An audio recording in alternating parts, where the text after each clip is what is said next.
gumawa tayo ng isa sa mga paborito nating breakfast items na napakaganda ding ipang negosyo.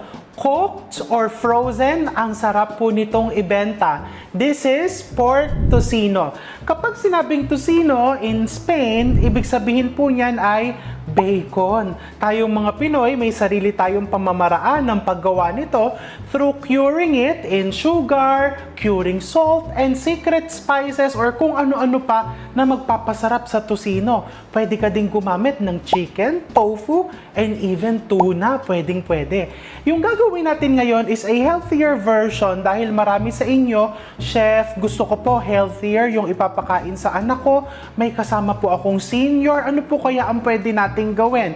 So first, I have here 1 kilo of pork meat. You can also use pork liempo, but you want it thinly sliced, katulad nito, para mabilis manuot yung marinade, no? So I'm using pork loin. This is 1 kilo. And yung marinade natin, napakasimple. Pagsasama-samahin mo sa blender. Kung wala ka namang blender, is ganunin mo na lang ng tinidor. So first, you have here coconut sugar or you can also use muscovado sugar. Wala po niyang mga ganyang asukal sa amin. You can use brown sugar, pwede rin. Or yung mga sugar substitutes, especially kung gusto mong bumaba yung sugar content nung iyong tocino. This is pineapple juice. Wala pong pineapple juice sa amin pero fresh meron. E di yung equivalent ng 1/4 cup, gayatin mo lang or durugin mo yung pineapples or you can also use orange juice. And ito yung pampakulay ko sa tocino. This is sugar beet. I have here isang piraso lang na mga 2-inch in diameter, binalatan and we cut into cubes into the blender. Some salt, approximately mga 2 teaspoons. Nakukulangan ka, gawin mong 3 teaspoons. And black pepper. Pwede ka din maglagay ng sili kung gusto mong spicy tocino. Diba? Sweet and spicy. I-blender mo lang. Into the blender.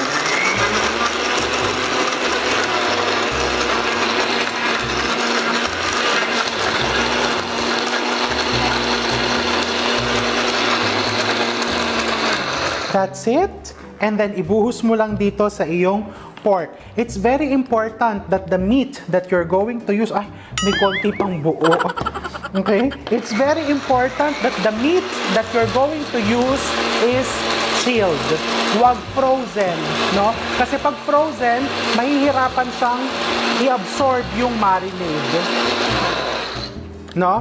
Huwag din naman yung frozen tapos kasi kailangan mo na ima-microwave mo. Baka kasi uminit yung karne. Pag naman uminit yung karne, maluluto yung ibang sides, hindi din niya ma-absorb ng maayos yung marinade mo. And then this one, nako, alam mo, kakamayin ko na. Kasi nakikita ko yung mga nagtitimpla sa palengke. Kinakamay talaga nila.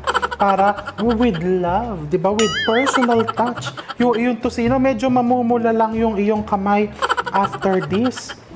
O, di ba? At least may ebidensya na from scratch lahat ng ginagawa mo. Don't worry, parang masabaw siya ngayon.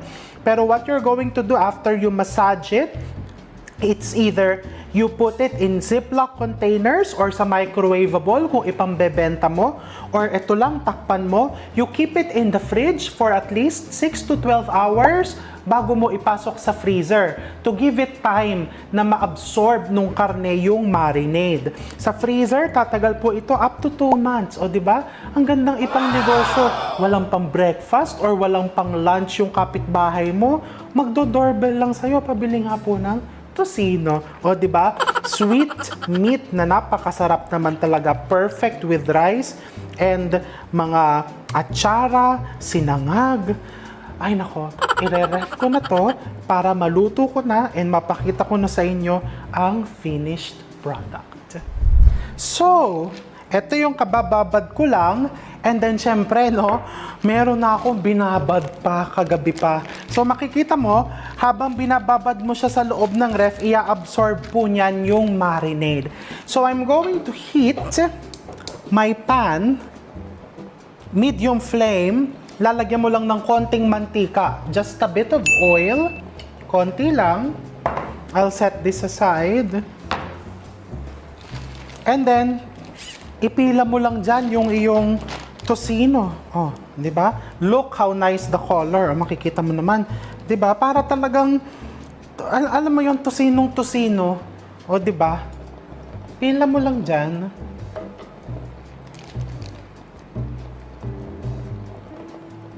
Hindi po nagsisizzle, chef. Okay lang yan. Because remember, for tocino, ang kanyang browning is maa-achieve mo because of the caramelization of the sugar later on. So, yan lang. And then, i-flip mo lang siya mamaya. Ita-turn mo lang pagka nagbabrown na. And syempre, kailangan may ka-partner yan. So, let's cook some sinangag. So, I have here my pan. Ayan, so binuksan ko na yung apoy. Lalagyan ko lang ng konting mantika.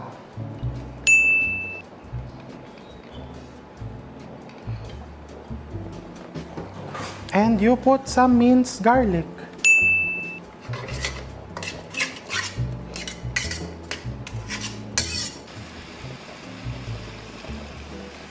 So, ayan o, nagsisizzle na siya. So, what I'm doing is, iniikot-ikot ko lang for even cooking. Remember, yung pagbabrown niyan is maa-achieve mo pag nagkakaramelize na yung asukal. So, medyo matagal-tagal pa yon. But you can see how nice the color. And if you can smell it, talagang amoy na amoy mo na yung tocino. And dito, I'm toasting some garlic. Medyo matagal lang siya mag-toast kasi naka-aircon po kami. So makikita mo gumagalaw yung apoy. So babantayan mo yan because ayaw mo naman na talagang matusta. Kaya binabali-baliktad ko.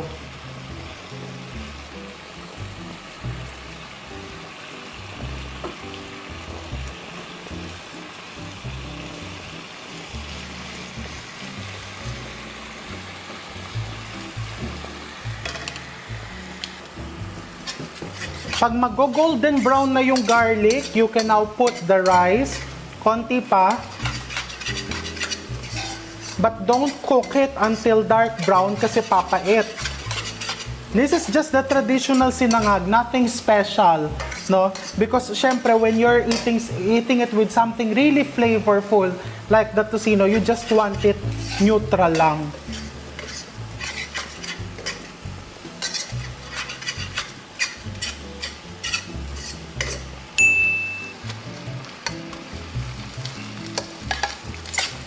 Okay, ayan, you put the rice and isangag mo lang siya.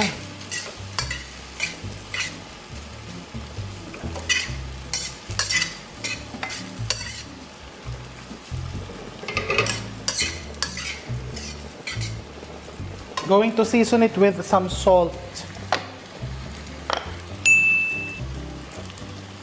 And magpiprito na rin ako ng itlog dahil makikita mo, nagkakaramelize na yung iyong tocino. O, diba? Look how nice.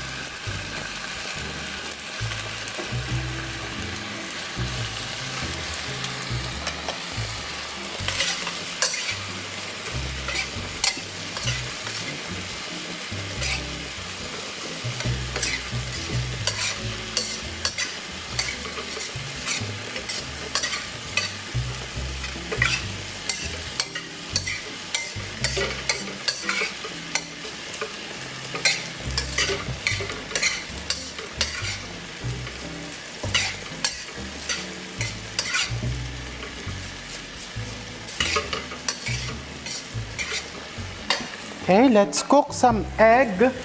I like it just sunny side up.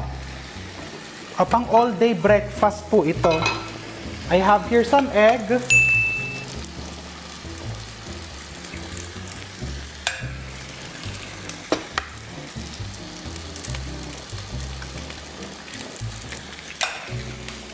Two pieces. Just season it with some salt.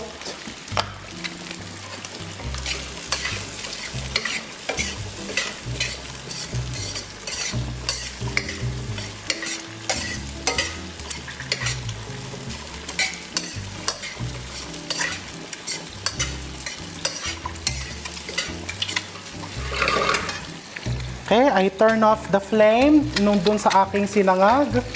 And then you go back to the tocino. Ayan. See? Perfect. Nako, munti ko nang masunog ang kabilang side. Nalibang po ako. Anyway, pipicture na lang natin etong kabilang magandang side. So, luto na siya. Turn off the flame. Tao lang po. Pasensya na. O, tabi mo na yan dyan. Look, makikita mo, di ba? Ang ganda-ganda niya. I'm just going to finish the eggs.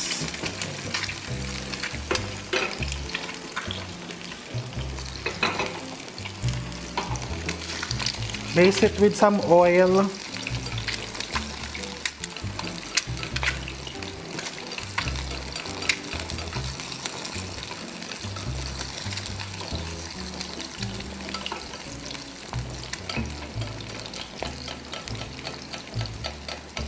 Diba? Para magandang picturean. Ang eggs po namin is galing sa aming chicken dito sa aming backyard. Ayan po yan. O, nakita nyo? So, nakatipid po kami sa itlog. So, ready na po. So, ngayon, i-plate na po natin. Pero gumawa tayo ng vinegar. So, gagawa ako ng vinegar with suka. So, pa-pound lang ako ng vinegar with suka. Ano bang pinagsasabi ko? Vinegar with garlic. So, magpa-pound ako ng garlic. Medyo na, pag kasi ang daming sabay-sabay mo niluluto, di ba? O parang pag nag-prepare ka lang ng almusal, ayan na yung mga kakain ng almusal, papasok na, kailangan na hindi ka na mapakali, o di ba? I get you. So, put some sili and some coco suka. Yan ang sausawan ng tocino mo. And then now, mag-plate na tayo dito. Papagandahin ko yung plating. Maglalagay ka ng rice. You put your sinangag.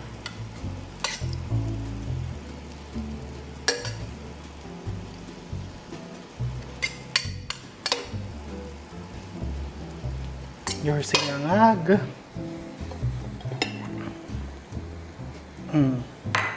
Your tocino.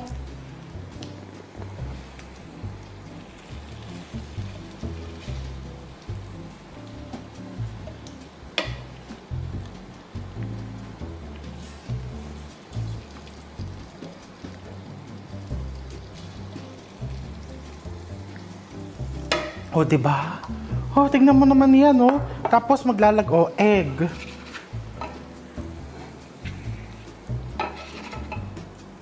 Two pieces. And then may kamatis ka pa. You put the kamatis there.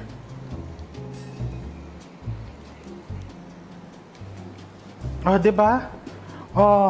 Parang ayaw ko po galawin ito kasi napakaganda po. Ayaw ko po siyang galawin. So, ayan, dyan ka na muna. Dyan ka muna. At kukuha na lang ako ng para sa akin.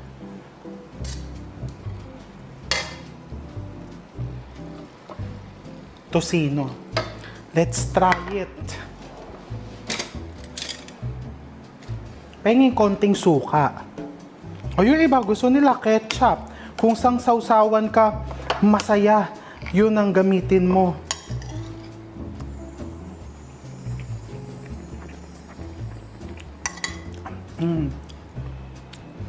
Ito yung sweetness na healthy for you. No? The kind of sweetness that is healthy for you.